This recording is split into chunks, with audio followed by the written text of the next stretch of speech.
অ্যাকাউন্টসে ডিবেঞ্চারের উপর আমাদের সিরিজ চলছে। এই ডিবেঞ্চার সেশনে আজকে আমি একটা প্রবলেম সলিউশন করে দেখাবো। পরপর কিছু প্রবলেম সলিউশন করে দেখিয়ে আমি তারপরে কিন্তু ডিবেঞ্চার রেডিম হলে কি হয়, ডিবেঞ্চার রেডিমশন কিভাবে হয় সেটা দেখাবো। আগে ইস্যুর উপর কিছু প্রবলেম সলিউশন করি, যাতে তোমাদের সমস্ত রকম ডিবেঞ্চারের যে ফর্মুলা আছে সেইগুলোকে অ্যাপ্লাই করে আমরা প্রবলেম সলিউশন করলে তোমাদের পুরো কনসেপ্টে যাতে এসে যায় সেই চেষ্টাটা আগে করি। তারপর কিন্তু আমরা ডিবেঞ্চার রেডিমশন নিয়ে ক্লাস করব। দেখো আজকে একটা এরকম প্রবলেম তৈরি করেছি। এরকম আছে, A limited issued 5000 12% debenture of rupees 100 টাকা each at par and promise to redeem the debenture after 5 years at par. তাহলে এ লিমিটেড ইস্যু করেছে, হ্যাঁ, এইখানে ইস্যুড টু পাবলিক লিখতে পারো, আমি ছোট করেছি প্রবলেমটাকে, সেই জন্য ইস্যুড টু পাবলিক এসব লিখিনি। ঠিক আছে, ইস্যু করেছে 12% ডিবেঞ্চার 100 টাকা ইচ অ্যাট পারে এবং প্রমিস করেছে কোম্পানি রেডিম করবে সেটা 5 years পরে অ্যাট পারে দামের দামে। তাহলে এখানে তোমরা কিন্তু জার্নালের ঘর কাটবে। হ্যাঁ, আমি কিন্তু ঘর করছি না, আমি প্লেন বোর্ডেই করে দিচ্ছি। তোমরা কিন্তু ঘর কেটে পুরো কমপ্লিট করবে, নইলে কিন্তু মার্কস কাটবে।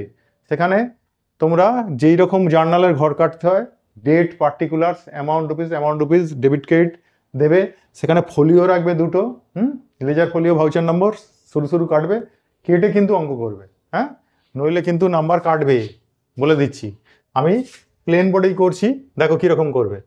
আমরা যদি ইস্যু করি, নইলে আমি একটা রাফলি হাতে ঘর কেটে দিচ্ছি, ঘর কেটে করে দিই, নইলে পরে বলবে কীরকমভাবে কী করব, একটু বাঁকা টাকা হচ্ছে।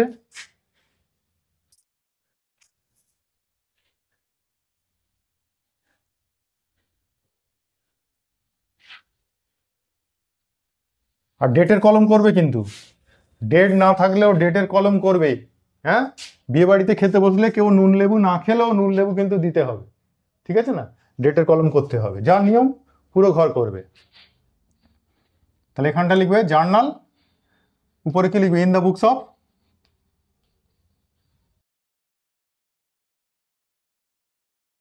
এ লিমিটেড,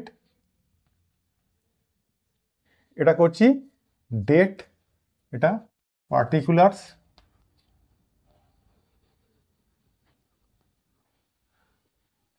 এটা হচ্ছে লেজার ফোলিও, এটা ভাউচার নাম্বার, এটা অ্যামাউন্ট রুপিস,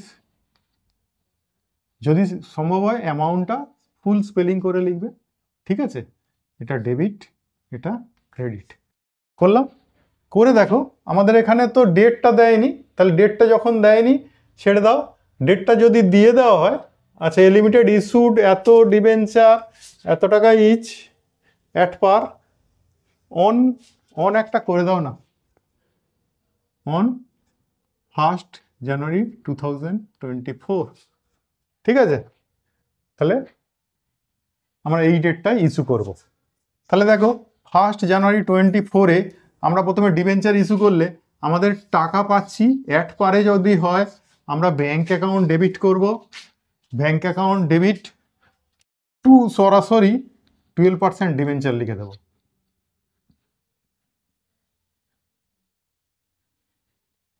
তাহলে টু 12% ডিবেঞ্চার কত লিখবো আমরা, 5000 ডিবেঞ্চার 100 টাকা ইচ, তাহলে কত লিখবো, 5 লাখ। 5 লাখ। মনে সংশয় হচ্ছে না যে এখানটা এতটা ফাঁকা রেখেছি কেন, এখানটা ফাঁকা রাখছি কেন? আমি এই একটা প্রবলেমের মধ্যে দিয়ে সমস্ত রকম দেখাবো। হ্যাঁ, সেই জন্য লস অন ডিবেঞ্চার বা ডিসকাউন্ট অন ডিবেঞ্চার লেখা ফাঁকাটা রেখে দিয়েছি। এবার এটা তো করলাম, প্রথমে এন্ট্রি হলো আমরা যেহেতু অ্যাট পারে ইস্যু করছি এবং অ্যাট পারে রেডিম হবে, তাহলে plain entry bank account debit to 12% debenture 5 lakh, 5 lakh, ঠিক আছে। এইবার ইয়ার এন্ডে আমাকে কি করতে হবে, 31 ডিসেম্বর 2024-এ ইন্টারেস্ট অন ডিবেঞ্চার দিতে হবে। তো 5 লাখের 12% মানে কত, 60,000 টাকা। তাহলে ইন্টারেস্ট অন ডিবেঞ্চার আমাদের কি খরচা তো। আচ্ছা, একটু নিচে করে লিখি, হ্যাঁ, কারণ ওখানটা প্রিমিয়াম অন রেডিমশন আসবে। এই অঙ্কটাকে যদি পাল্টাই, এইগুলো পাল্টাবো না। দেখো ইন্টারেস্ট অন ডিবেঞ্চার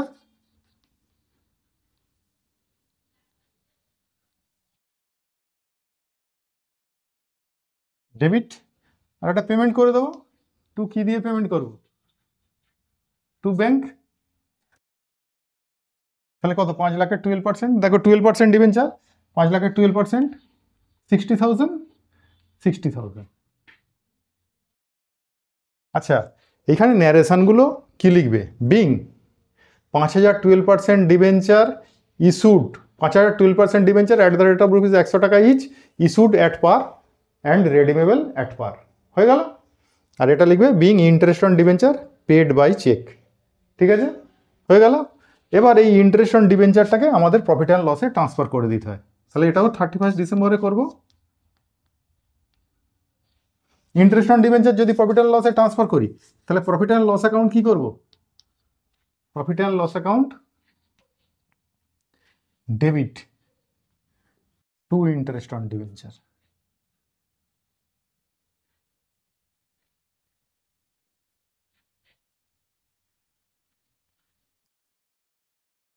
তাহলে এটাকেই আমরা প্রফিট অ্যান্ড লসে ট্রান্সফার করলাম,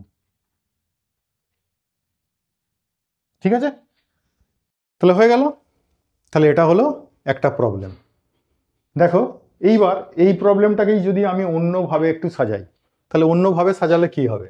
আমরা এ limited issued 5,000 12% debenture of rupees 100 টাকা ইচ অ্যাট পার্টটাকে আমি করে দিলাম অ্যাট 10% ডিসকাউন্ট। এইখানটা একটু পাল্টাচ্ছি, ঠিক আছে, অ্যাট 10% ডিসকাউন্ট। হ্যাঁ, তাহলে কি হবে? But promise to redeem the debenture after 5 years at par, redeem হবে কিন্তু অ্যাট পারে। তাহলে তখন আমরা যেটা ডিসকাউন্টে যদি ডিবেঞ্চারটাকে ইস্যু করি, তাহলে আমরা যেটা ব্যাংক করছিলাম 5 লক্ষ টাকা, তাহলে 5 লক্ষ টাকা কি নেব না তো, তাতে 10% ডিসকাউন্ট ছাড়বো। তাহলে আমরা নেব কত, কালেকশন করব কত, 4,50,000, 5 লক্ষ 10% 50,000 বাদ, তাহলে বাদ দিলাম। তাহলে সেইটাকে এখানে লেখা হবে কি বলতো, ডেবিটে ডিসকাউন্ট অন ডিবেঞ্চার। বলো clear? Discount on debenture account debit, তাহলে কত করছি, 50। তাহলে ব্যাংক অ্যাকাউন্ট ডেবিট করলাম 4,50,000, discount on debenture account debit করলাম 50,000, আর 2 ডিবেঞ্চার করে দিলাম 5 লাখ। ডিবেঞ্চারে কিন্তু ফেস ভ্যালু পুরো 5 লাখই রাখতে হবে, সেখানে কিন্তু কমাতে পারবে না। তাহলে 5 লাখ লিখে দিয়েছি। এরপর ইন্টারেস্ট অন ডিবেঞ্চার যেরকম দিতে হয়, তাহলে ইন্টারেস্ট অন ডিবেঞ্চার 5 লাখের উপর 12%, 60,000 টাকা দেবো, আর সেটা পিএলে পাঠিয়ে দেবো। এইবার এখানে একটা অতিরিক্ত এন্ট্রি আসবে, কি বলতো, এই ডিবেঞ্চারটা রেডিম হবে কত, 5 বছরে। তাহলে 5 বছর ধরে আমাকে এই ডিসকাউন্ট অন ডিবেঞ্চারটাকে রিটার্ন আপ করতে হবে। তাহলে 5 বছর ধরে যদি ডিবেঞ্চারের ডিসকাউন্টটাকে রিটার্ন আপ করি, আমাদের ডিসকাউন্ট অন ডিবেঞ্চার ছিল কত, 50,000, তাহলে তার 1/5 আমরা কি করব, 1/5 রিটার্ন আপ করবো। তাহলে 1/5 মানে কত, 10,000। তাহলে ডিসকাউন্ট অন ডিবেঞ্চার যেটা আছে ডেবিট, তাকে করব ক্রেডিট, আর প্রফিট আর লসকে করে দেবো ডেবিট। আচ্ছা, জায়গা নেই এইখানটাই করে দিচ্ছি। তাহলে এখানটা করে দিলে profit and loss account debit. এটা কিন্তু নিচে করলে ভালো হতো, এই ইন্টারেস্টটা করার পর এইটা করলে ভালো হতো, হ্যাঁ, to discount on debenture account. তাহলে কতটা রিটার্ন আপ করবো, 10,000। তাহলে এই কমপ্লিট।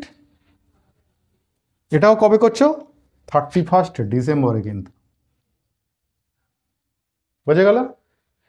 তাহলে আমি ডিবেঞ্চারটা ইস্যু করলাম ডিসকাউন্টে, সেই জন্য ব্যাঙ্ক অ্যাকাউন্ট ডেবিট করেছি 10% বাদ দিয়ে, সেটাকে discount on debenture account debit করছি, 2 ডিবেঞ্চার করেছি 5 লাখ।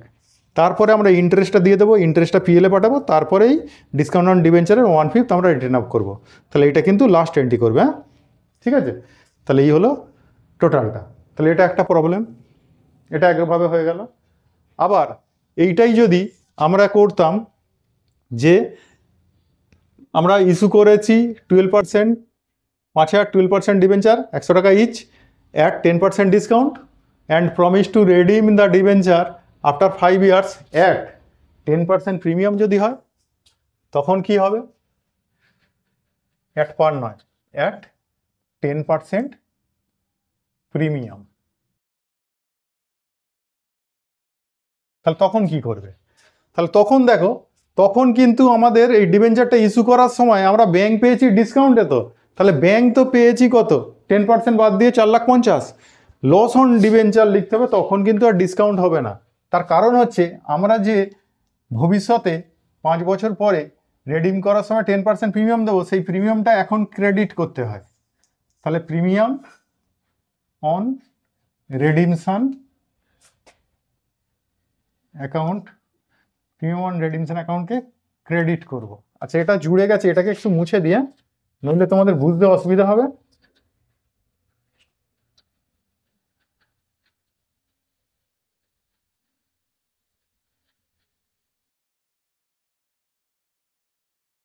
দেখো এখানে তাহলে আমরা যদি 10% ডিসকাউন্টে ইস্যু করেছি, সেই জন্য আমরা টাকা নিয়েছি কত, 4,50,000। হ্যাঁ, এরপর আমরা 12% ডিবেঞ্চারে ট্রান্সফার করবো, তো ফেস ভ্যালু 5 লাখ। আর আমরা পরে প্রিমিয়াম দেবো 10%, মানে কত, 5 লাখের 10% 50,000, 50,000। তাহলে কিন্তু 50,000 তখন লস হবে, আর এখন লস হচ্ছে 50। তাহলে এই লসটার পরিমাণটা কত হয়ে যাবে, 1 লাখ। আর সেটাকে তখন আর ডিসকাউন্ট লেখা যাবে না, তখন লস অন ডিবেঞ্চার লিখতে হবে। ঠিক আছে, বোঝা গেছে ব্যাপারটা? তাহলে loss on debenture account 1 lakh, তখন আর ডিসকাউন্ট অন ডিবেঞ্চার লিখবে না, কারণ এইটার মধ্যে ডিসকাউন্টও আছে, প্রিমিয়ামও আছে, যেটা লস হবে। তাহলে সেইটা দুটো মিলিয়ে একসঙ্গে লস অন ডিবেঞ্চার লিখব। তাহলে দেখো, ডিবেঞ্চারটা ডিসকাউন্টে ইস্যু করেছি বলে আমরা 5 লাখ থেকে 10% কম পয়সা নিয়েছি। আর আমরা লস অন ডিবেঞ্চার অ্যাকাউন্টটা ফাঁকা রেখে নিচে নেমে যাই, ডিবেঞ্চার করব ফুল ভ্যালু কত, 5 লাখ ক্রেডিট করব। আর প্রিমিয়াম অন রেডিমশন যেটা দিতে হবে 5 বছর পর, সেটাকে কী করব, ক্রেডিট করব কত, 50,000। তাহলে নিচে কত হয়েছে, 5,50,000, উপরে 4,50,000, তাহলে 1 লক্ষ টাকা লস, ওটা লসে ট্রান্সফার করলাম। তারপরে ইন্টারেস্ট যখন দিতে হয় 31 ডিসেম্বরে, ইন্টারেস্ট যেরকম এন্ট্রি করে সেই রকমই এন্ট্রি করব। Interest on debenture account debit to bank কত, 60/60, আর সেটাকে প্রফিট অ্যান্ড লসে ট্রান্সফার করব, profit and loss account debit to interest on debenture কত, 60/60 হয়ে গেল। এরপর আমাদের এই লসটার যে এন্ট্রিটা, লসটাকে কী করতে হবে, রিটার্ন আপ করতে হবে 5 বছর ধরে। তাহলে যেটা করেছিলাম ছোট্ট করে একটু করি, হ্যাঁ, profit and loss account debit to ওই লস অন ডিবেঞ্চার অ্যাকাউন্ট।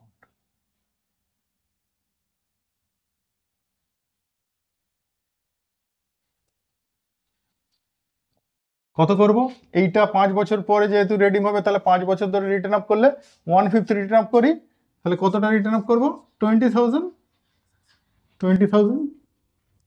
ব্যাস। এটা কিন্তু 3 নম্বরে, এই মানে 4 নম্বর এন্ট্রি, এটা ফার্স্ট এন্ট্রি। তারপর ইন্টারেস্ট দেবে, তারপর ইন্টারেস্টটাকে পিএলে পাঠাবে, আর তারপরে ডিসকাউন্ট এই লসটাকে পিএলে পাঠিয়ে দেবে, রিটার্ন আপ করবে। তাহলে এটা একটা হলো। তাহলে আজকে এই প্রবলেমটাই দুরকম দেখালাম, হ্যাঁ, পরের দিনকে আবার একটা এরকম প্রবলেম তৈরি করব, তাতে আরও দুরকম এইরকম দেখাবো। তাহলে এই দুরকম আশা করছি তোমাদের ক্লিয়ার হয়েছে। যদি ক্লিয়ার না হয় আমাকে কমেন্ট বক্সে জানাবে, আমি এইরকম টাইপের প্রবলেম আরও সলিউশন করে দেবো। ঠিক আছে, আজকের মতো এটুকু, টাটা।